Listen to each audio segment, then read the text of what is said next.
Eh ben, bonjour à tous. Alors, ce qu'on m'a demandé quand même beaucoup de fois, c'est de faire une présentation de Jess. Donc, je me suis engagé à le faire aujourd'hui. Donc, je vais vous faire un petit tuto sur comment on utilise Jess. Enfin, déjà la partie paramétrage.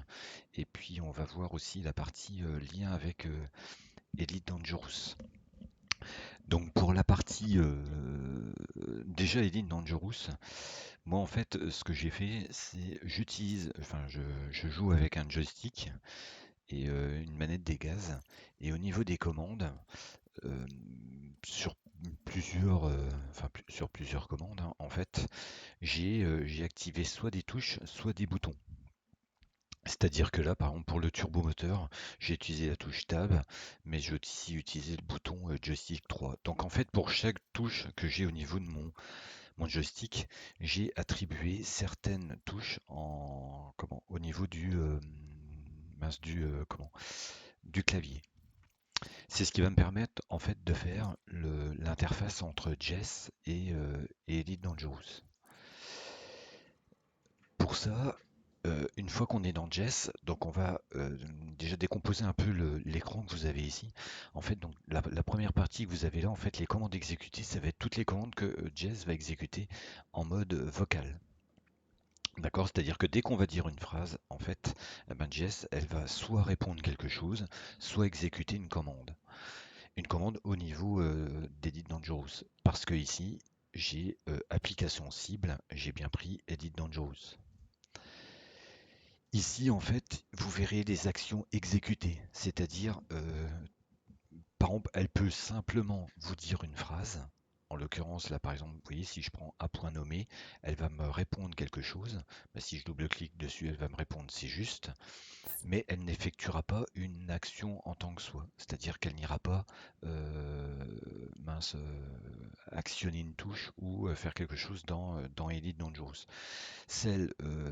Les commandes avec des actions, en fait, on les retrouve ici avec un A.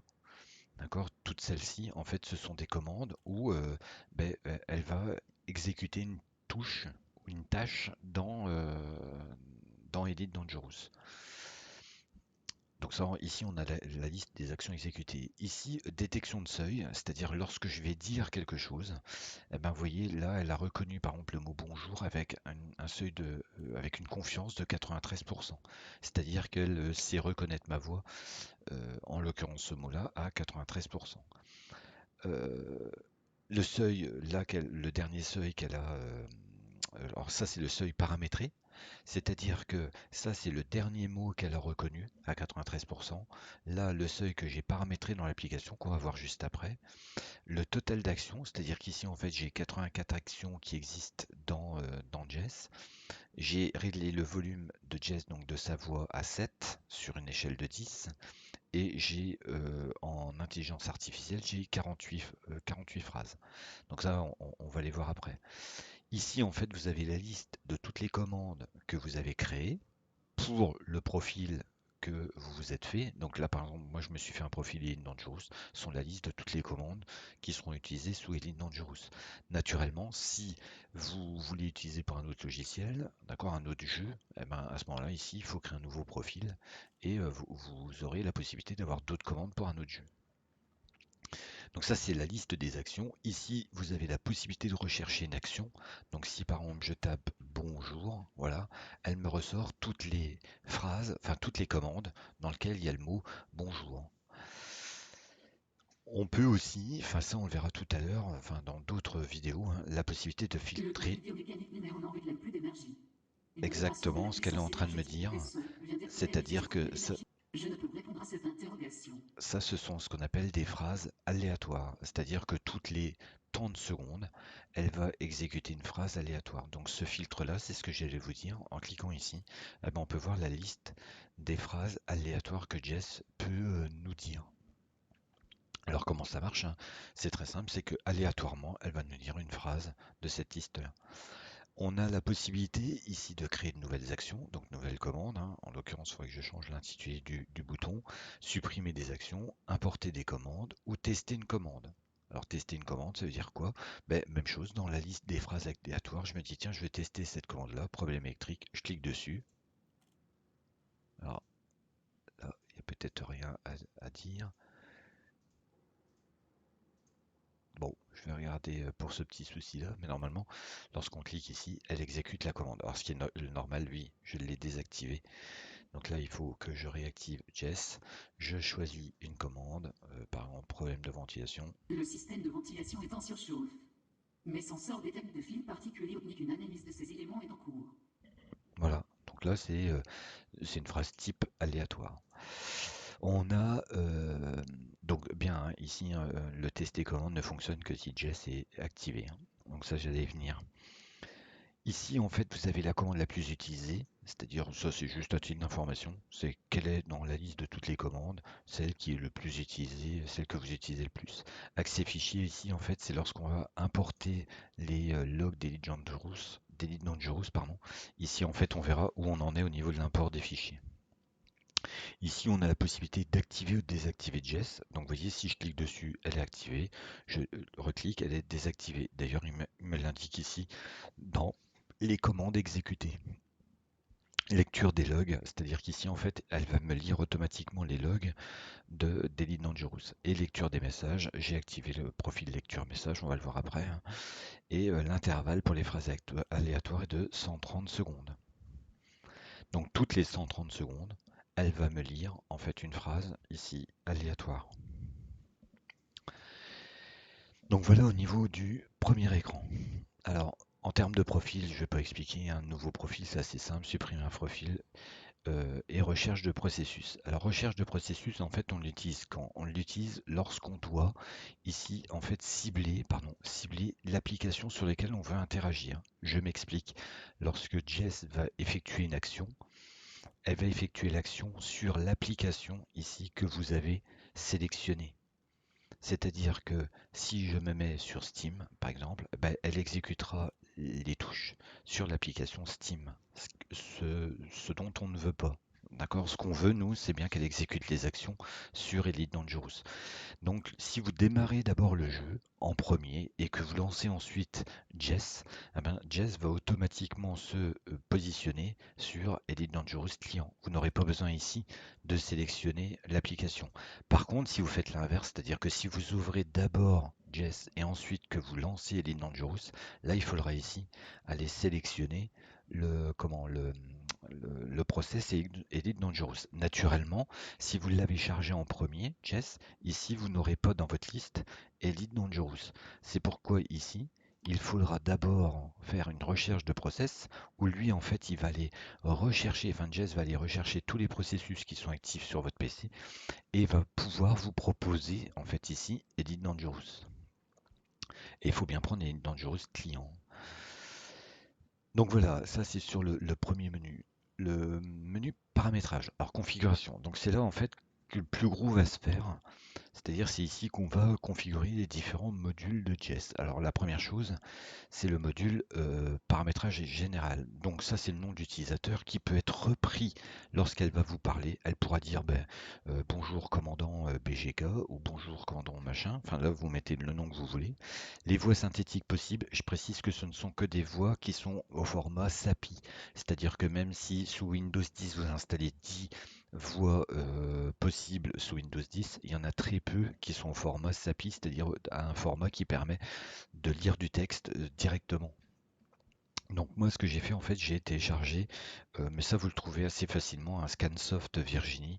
C'est une voix un peu plus agréable que Hortense Desktop là qui est une voix un peu trop synthétique. Celle-ci est quand même beaucoup plus agréable. La langue du logiciel, donc là c'est même chose, hein, vous avez français-anglais, si vous mettez en anglais vous aurez tout le Jest en anglais, bon là je vais laisser en français. Langue de reconnaissance, ben, bien français, hein, ne prenez pas anglais, ça c'est pour bien reconnaître votre langue.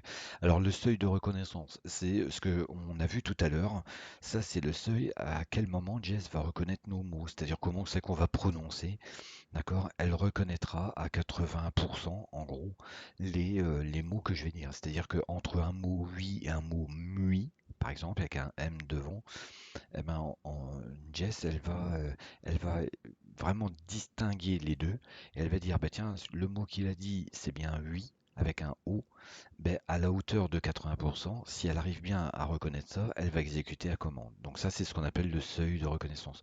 Moi, ce que je vous conseille, c'est de le mettre le plus élevé possible.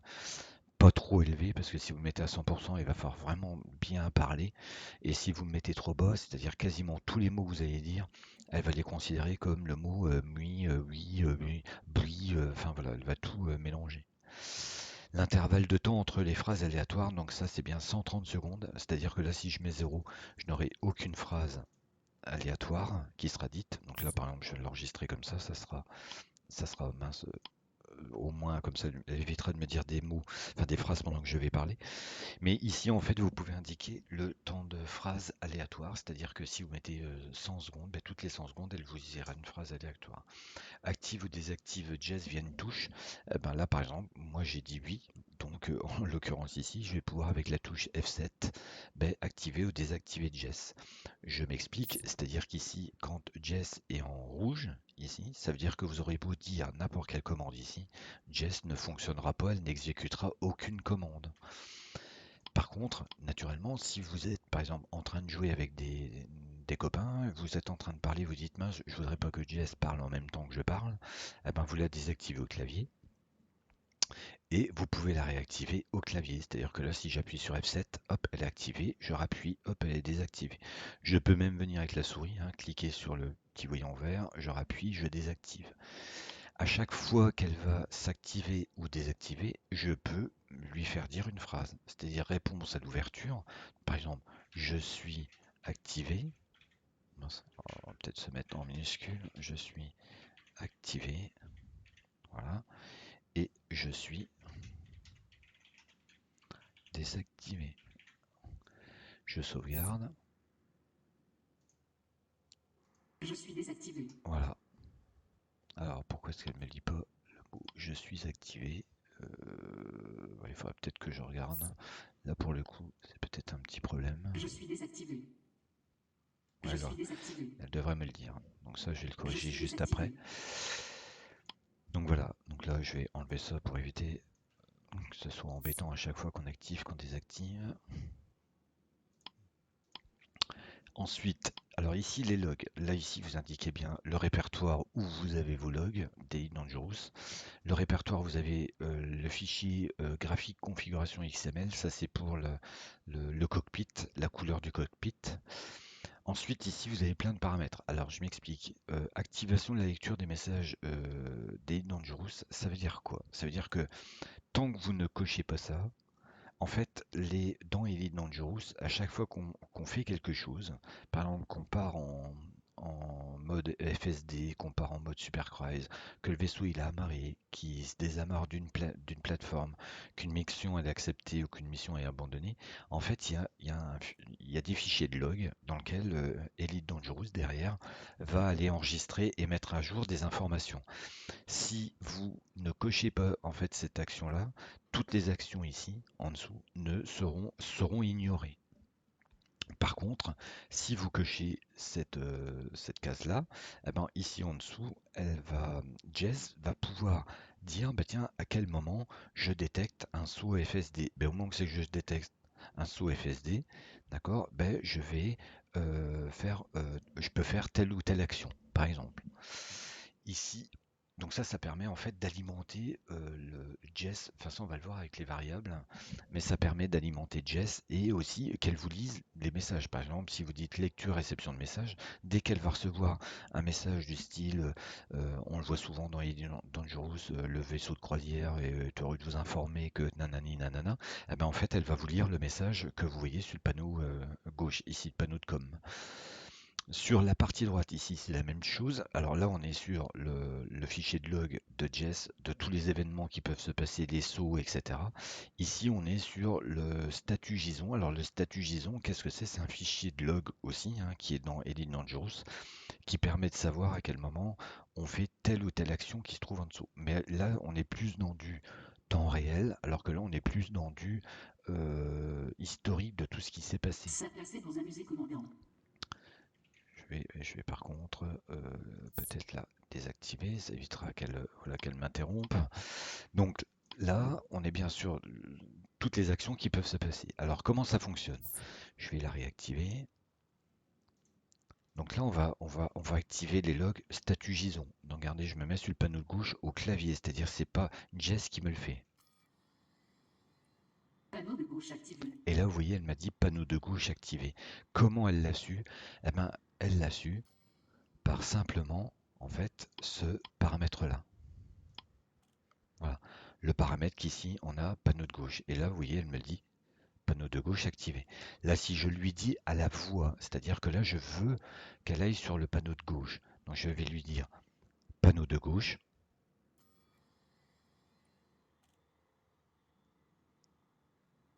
Et elle m'y positionne directement. D'accord? Vous Si je... me faites sourire demandant. Oui. Alors là, si je m'en remets bien, hein, voilà. Si je lui dis gauche, Panneau de gauche activé. elle détecte. Si je fais communication, panneau communication. Panneau communication activé. Et vous voyez, à chaque fois, elle me dit sur quel panneau je suis. Si je fais par exemple panneau droit, droite, Panneau droit activé. radar, Panneau radar activé. retour. Donc vous voyez que toutes les actions que j'ai dites, en fait, elle a su où j'étais. Et comment elle sait où je suis? Eh ben, elle le sait via ce fameux fichier de log qu'on appelle statut JSON, pour lequel on peut savoir sur quel panneau on est. Est-ce qu'on est verrouillé par une masse? D'accord? C'est-à-dire qu'on ne peut pas sauter en FSD à cause d'une attraction d'une masse proche. Panneau de com, panneau radar, panneau service, c'est le panneau que vous avez euh, lorsque il vous demande les services de station décoller ou entrer dans le hangar. Panneau de galaxie, ben, dès qu'on est sur la carte de la galaxie. Panneau système, dès qu'on va sur le système. Train sorti. Donc ça c'est bien utile. Par exemple dire bah tiens le train est sorti ou rentré. Refroidissement FSD, le FSD qui charge, le FSD mass locked. Donc c'est voilà pareil, il est bloqué. Le planétaire, mode FSS, mode SA et puis l'affichage du codex. Donc en fait, toutes ces panneaux-là, on peut les activer ou non, hein, c'est-à-dire activation du statut JSON, c'est-à-dire automatiquement elle va les lire, et est-ce qu'on veut qu'elle nous le lise ou est-ce qu'on veut qu'elle nous l'affiche? D'accord? Là, on peut choisir les deux paramètres. À partir de là, une fois que tout est configuré comme ça, là, vous avez déjà Jess qui fonctionne déjà pas trop mal. Donc je vous dis pour la prochaine fois, on verra donc on continuera la partie configuration. Donc je vous dis à bientôt.